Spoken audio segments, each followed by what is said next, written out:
All right, let's shift focus. Mysterious death continues at former Tamil Nadu Chief Minister Jayalalitha's Kodanad estate.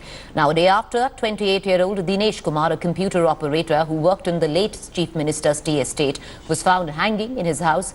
Now the police have ruled out conspiracy in his death.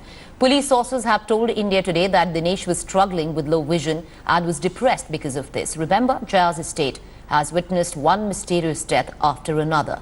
From April 3rd, people including Jaya's former guard, Sasikala's former driver, has been killed at the estate. What adds to the mystery is the fight over the will to inherit property, which is worth many crores.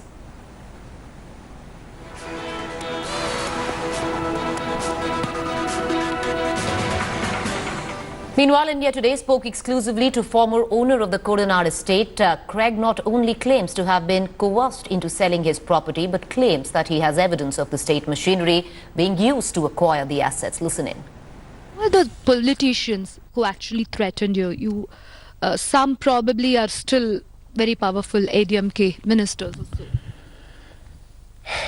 Look, as far as I'm concerned, in the acquisition of assets, they use the state machinery in many, many different ways, not just with us in Kodanad, but in other instances as well. But certainly there were a number of state ministers. Like? I'd prefer not to say, actually, to give names. I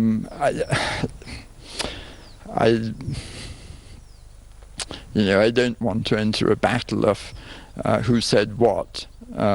These are all telephone calls that happened many, many years ago. But certainly state machinery was used, Gundarism was used, a lot of underhand tactics. And you have the telephone records which you're going to present now? Of discussions with, we recorded quite a lot of what was said on phones. We recorded instances of Gundarism. This is not an effort to create some high-profile case. These are small things, as I say, in the bigger picture. And if if these things were to be discussed, they ought to be really to discuss with a commission of inquiry or with a court. And certainly at that time, whatever evidence we have would be brought forward. As of now, I don't think these are things that need to be discussed in the media.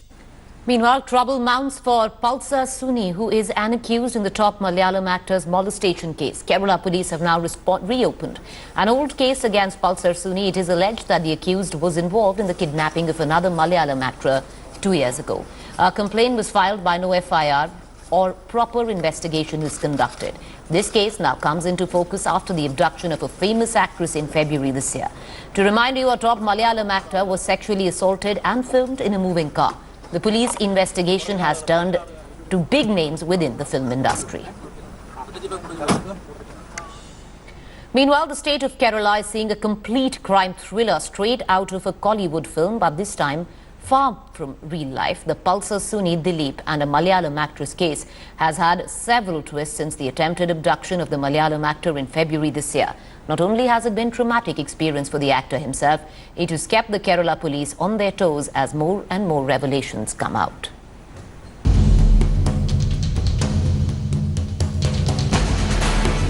Four months after a top Malayalam actor was sexually assaulted and filmed in a moving car, the police investigation has turned to big names within the film industry. Superstar Dilip, popularly known as the People's Star, was questioned for 13 hours last week. എനിക്ക് പറയാനുള്ളത് ഞാൻ പോലീസിനോടും കോടതിയോടൊക്കെ ഞാൻ നേരിട്ട് പറഞ്ഞോളാം. കാരണം എന്നെ പ്രതിയാക്കണമെന്ന് പറഞ്ഞിട്ട് കുറേ ആൾക്കാരെ ചുറ്റും എനിക്ക് ഒന്നും ചെയ്യാൻ പറ്റും. And now trouble seems to be mounting for Dilip. He has so far denied knowing Pulsar Suni.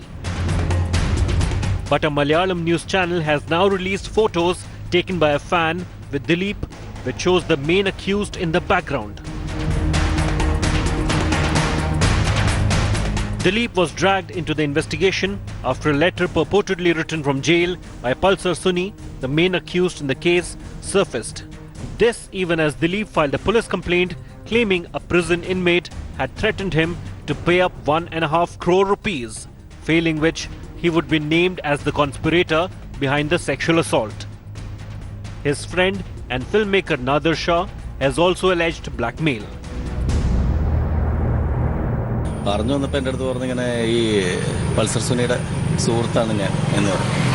അപ്പോൾ ഞാൻ പറഞ്ഞു എന്നെ വിളിക്കേണ്ട കാര്യം എന്താണെന്ന് വെച്ചാൽ ദിലീപേട്ടനെ എൻ്റെ അടുത്തൊരു കാര്യം വളരെ അർജൻറ്റായിട്ട് അറിയിക്കാൻ വേണ്ടിയിട്ടാണ്. പേര് പറയാതിരിക്കണമെങ്കിൽ ദിലീപേട്ടൻ കാശ് തരണം, ഇതാണ് അവൻ്റെ ലക്ഷ്യം. The Association of Malayalam Movie Artists had condemned this heinous incident in one voice, but questions are now being raised over superstar Mammootty and Mohanlal's silence. It's almost as if Pulsar Suni has opened a Pandora's box of troubles for the Kerala film industry. Now, big names such as actor Dileep, director Nadu Shah have got embroiled in this controversy. But at the same time, the key to this entire mystery would be the revelation of who was the person behind Pulsar Suni to have caused the abduction of the Malayalam actress. But at the same time, questions also being raised whether this person has direct or indirect involvement with the Kerala film industry.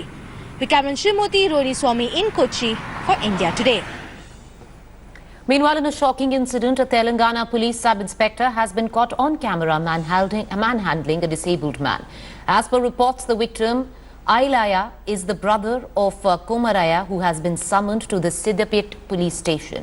On Saturday evening, when Ailaya, a physically disabled man, also reached the police station, an argument ensued and Ailaya accused the cops of being biased. This is when the police started assaulting the man.